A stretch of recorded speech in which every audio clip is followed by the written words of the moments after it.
नमस्ते सभी को। जेएमडीएशन में मैं आपको बताना चाहता हूँ कि ये नवरात्रि का त्योहार है जो कोचिंग का नाम जय माता दी के नाम से है। तो अभी से और मार्च तक के बीच में 6 महीने बचते हैं। उन सभी 6 महीने की पढ़ाई से संबंधित हम बात करना चाहते हैं। तो हमने यहाँ पे एकेडमिक यानी स्कूल के कोर्स वाले बच्चे और कंपटीशन के कोर्स वाले बच्चे सभी बच्चों के लिए हमने एक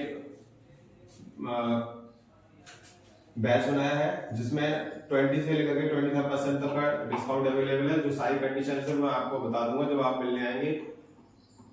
मैं आपको बताना चाहता हूँ कि ये उन बच्चों के लिए है जो स्कूल का पढ़ रहे हैं और उन्होंने अगर पिछले 6 महीने में कहीं भी पढ़े हो या कुछ भी सिलेबस पढ़ा हो, हाफ पढ़ा हो या हाफ से भी कम, क्योंकि हाफ ईयरली एग्जाम मोस्टली स्कूलों में हो चुके हैं और कई स्कूलों में अक्टूबर में होने वाले हैं। तो हमारे कोचिंग में पढ़ने वाले जिन बच्चों के हाफ ईयरली एग्जाम खत्म हो चुके हैं उनका आगे वाला सिलेबस पढ़ाएंगे, प्लस जिनका अक्टूबर में हाफ ईयरली एग्जाम या टर्मिनल एग्जाम होने वाले हैं उन बच्चों के लिए सिलेबस पहले से ही प्रिपेयर करा दिया गया है।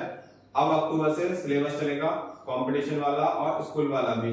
तो वो बच्चे जो कंपटीशन या स्कूल के लिए पढ़ना चाहते हैं उन सब के लिए एक स्पेशल ऑफर दिया जा रहा है जो नवरात्रि के 1 तारीख से स्टार्ट हो रहा है। यानी कि आप चाहे 1 अक्टूबर मान लीजिए चाहे 3 अक्टूबर मान लीजिए, नवरात्रि से आपको इसका बेनिफिट मिलेगा।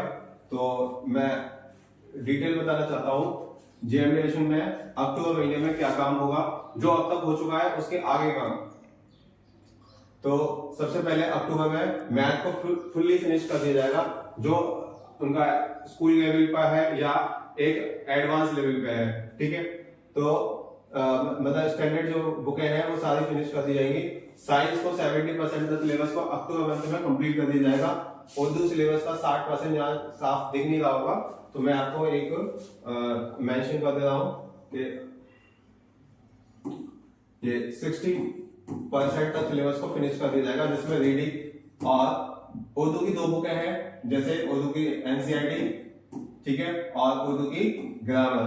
तो 2 बुक या एक्स्ट्रा बुक भी कह सकते हो आप जो प्राइवेट बुक होती हैं। तो 2 या 3 बुक हैं उनमें से करीबन 60 से 70% सिलेबस फिनिश कर दिया जाएगा।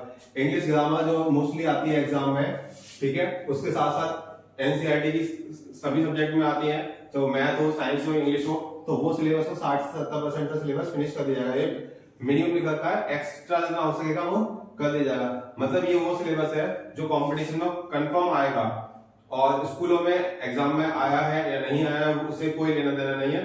तो ये स्पेशली स्कूल के सिलेबस से डिफरेंट होगा, ये इसलिए 60% लिखा है। आप ये ना समझें कि हाफ ईयरली को मिलाकर सब 60% कर दिया है कि 10% ही पढ़ाएंगे, ऐसा कुछ नहीं है।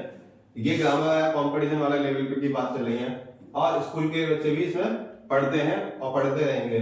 ठीक है, तो सब्जेक्ट वाइज टेस्ट पेपर्स ये चलते रहेंगे क्योंकि इसमें हर सब्जेक्ट का अलग अलग वर्क हो रहा होता है। तो सब्जेक्ट यानी यूनिट वाइज या सब्जेक्ट वाइज टेस्ट चलते रहेंगे और यूनिट वाइज टेस्ट।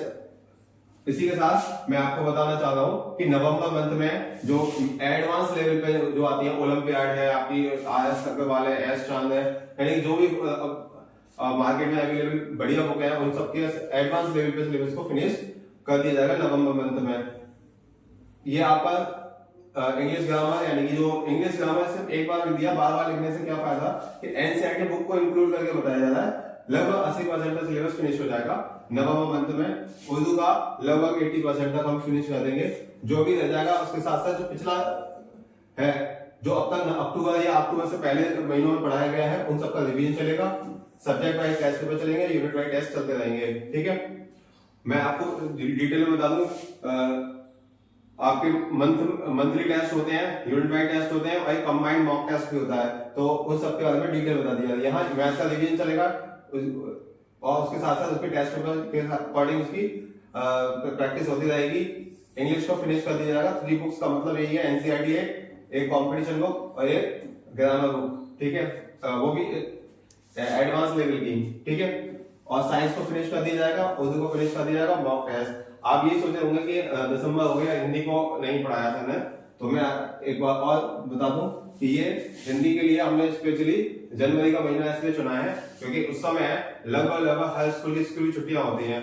तो स्पेशली टाइम निकाल के जो भी टाइम है कंबाइंड इस टेस्ट से संबंधित जो भी सिलेबस होगा उस सारे सिलेबस को एक साथ कर दिया जाएगा। हिंदी फिनिश कर दी जाएगी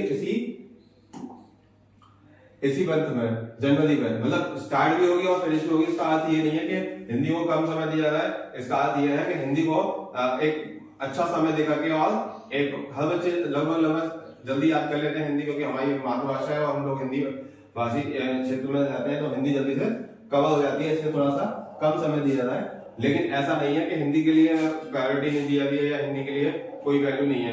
हिंदी के लिए उतनी वैल्यू है जितनी अदर सब्जेक्ट के लिए है। तो हिंदी को हम जनवरी मंथ में जितना भी समय लगेगा, जितने भी घंटे लगेंगे, हम उसको फिनिश करना ही है। एडवांस लेवल पे, यानी साइंस पहले फिनिश हुई थी, अब एडवांस लेवल पे कंपटीशन है, ओलंपियाड जैसे एएमयू की, एस्ट्रॉन की, नवोदय की, सैनिक की, उन सभी लेवल के क्वेश्चंस को जनवरी में फिनिश कर दिया जाएगा। ग्रामर भी, इंग्लिश का मतलब यहाँ पे ग्रामर से नहीं है, सारे 3 सब्जेक्ट से है। मॉक टेस्ट ये लिखा हुआ है, थोड़ा सा आपको दिख नहीं रहा होगा तो मैं लिख दूं, या आप मेरी आवाज को सुन पा रहे हैं। तो मॉक टेस्ट आपके कंटिन्यू चलते रहेंगे। मॉक टेस्ट का मतलब होता है इसमें कंबाइंड 5 सब्जेक्ट का मिक्स टेस्ट, या जो भी अदर सब्जेक्ट पढ़ना चाहते हैं, एसएसटी वगैरह, उन सब का कंबाइंड टेस्ट। तो मॉक टेस्ट और स्कूल कोर्स के साथ साथ चलता रहेगा। जो बच्चे स्कूल कोर्स का पढ़ रहे हैं वो और कंपटीशन का, दोनों का साथ साथ चलेगा। क्योंकि कई बच्चे ऐसे हैं जो कंपटीशन का फॉर्म नहीं भरते, लेकिन उनके पेरेंट्स कहते हैं कि हमें बच्चों को कंपटीशन लेवल पे ही रखना है, ताकि आगे फ्यूचर में बच्चा अच्छे से अच्छा कर सके। तो फिर मैं आपको बता दूं, ये ऑल सब्जेक्ट का फरवरी तक रिवीजन चालू हो जाएगा, क्योंकि जनवरी हमने स्कूल की छुट्टियां 20 से 25 तक एवरेज रहती हैं। तो मैं ये कहना चाह रहा हूँ कि ऑल सब्जेक्ट का फरवरी में रिवीजन होगा, प्लस फाइनल एग्जाम का सिलेबस होता है स्कूलों में, वो लगभग फरवरी में हो जाता है, तो वो भी हम यहाँ पे फिनिश करा देंगे। तो यहाँ पे उनका एग्जाम के स्कूल के एग्जाम के रिगार्डिंग यहाँ वो सारा सिलेबस फिनिश हो जाएगा, तो उसका रिवीजन स्टार्ट हो जाएगा। 25 PYQ, आप जानते हो कि एक PYQ को पर डे में एक करेगा तो एक दिन करने में उसे 2 घंटे लगेगा, ठीक है। 2 PYQ में लगेगा, और लगभग 1 से 1.5 घंटा मैं मैक्सिमम लेके चल रहा हूँ, 1 से 1.5 घंटा उसे रिवीजन, उसका रीसॉल्यूशन करना, उसको जो डाउट है वो चेक करने में लग जाता है। तो लगभग 3.5 घंटे लग जाते हैं एक बच्चे को एक PYQ में। तो इस 3-3.5 घंटे का जो समय है, प्लस अपना रिवीजन भी करना है, प्लस उसका जो सिलेबस में जो नहीं आ रहा है वो भी उसे दोबारा से पढ़ना है। तो मेरा कहने का मतलब है ये फरवरी तक हमें ये वाला समय में उसको फिनिश करना है। तो 25 के लिए 25 दिन तो एटलीस्ट चाहिए, और संडे वगैरह लगाओगे तो 1 महीना पूरा चाहिए होता है PYQ के लिए। प्रीवियस ईयर क्वेश्चन है, इसका मतलब स्पेशल मॉक टेस्ट यानी जो हम बनाते हैं अपने कोचिंग के बच्चों के लिए स्पेशली वो, ठीक है। तो मैं आपको फिर बता दूं, ये फरवरी तक का प्लान है। मार्च में एग्जाम होते ही है, स्कूल के भी होते हैं और कंपटीशन के भी होते हैं। जो बच्चे लेट आते हैं ज्वाइन करने, जनवरी में आ रहे हैं, फरवरी में आ रहे हैं, या फॉर्म निकलने के बाद आते हैं, मैं उनको पूरी डिटेल में बता दूं कि उनके डॉक्यूमेंट, उनके डेट ऑफ बर्थ वो एकदम से रेडी रखें, ताकि फॉर्म आते हैं तो 20 से 22 दिन मिलते हैं फॉर्म फिलअप करने के लिए। और कई सारे बच्चों के साथ ये प्रॉब्लम होती है कि उनकी डेट ऑफ बर्थ की प्रॉब्लम होती है, या उनके डॉक्यूमेंट की प्रॉब्लम होती है, या उनका सिलेबस ही नहीं हो पाता, तो वो बच्चे अपना सारा मेहनत खर्च करते हैं, अपने रिसोर्सेस यानी कि मेहनत का है, आना जाना, कोचिंग में जाना, कहीं पढ़ना, स्कूल, सारा चीज उनका खर्च होने के बाद उनका एंड रिजल्ट 0 के बराबर होता है, या उनको लगता है कि हमने अच्छा मेहनत टीचर ने नहीं कराई। वो लास्ट वाले कंपटीशन में आने वाले बच्चों के लिए बहुत ही दूर वाला होता है सीन।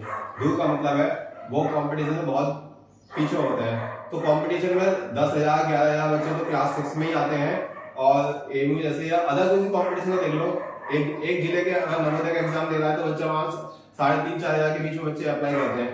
तो और यहाँ तो एमयू का है, ऑल इंडिया के बच्चे आते हैं, अच्छे स्कूल, अच्छे कॉलेज के। तो मेरा कहने का ये मतलब है कि एक बड़े कंपटीशन में अगर आपको तैयारी करनी है तो सभी क्लासेस के लिए हमने प्लानिंग बना रखा है। ये प्लानिंग 6th-7th वाले बच्चों के लिए जो स्कूल में पढ़ रहे हैं या कंपटीशन में पढ़ रहे हैं, 9th-10th वाले बच्चों के लिए है। जो तो ये क्लास मैं तो बताना बोल रहा हूँ, ये खास तौर से 6th वाले बैच और 9th वाले बैच कंपटीशन में प्लस स्कूल के लिए, ठीक है, स्कूल के बच्चों के लिए है। और एक अलग वीडियो बनेगी जो क्लास 1 के कंपटीशन वाले और स्कूल वाले बच्चों के लिए होगा। दूसरी वीडियो अलग बनेगी जो 11th के एंट्रेंस और 10th बोर्ड के लिए होगा। तो ये वीडियो केवल और केवल उन बच्चों के लिए बनाई गई है जो 6th और 9th के लेवल पे है।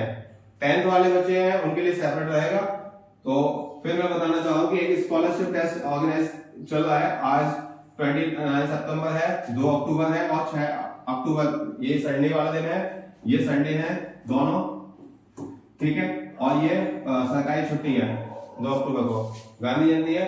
तो कोचिंग में सारी चीजें आपको पता भी होंगी वीडियो के माध्यम से या जो पढ़ने आ रहे हैं उन बच्चों को, और साथ में जो आपकी लाइब्रेरी में है एंट्रेंस बुक्स के साथ साथ फैसिलिटी है बैठने की और इंटरनेट की, तो आप जरूर ज्वाइन करें।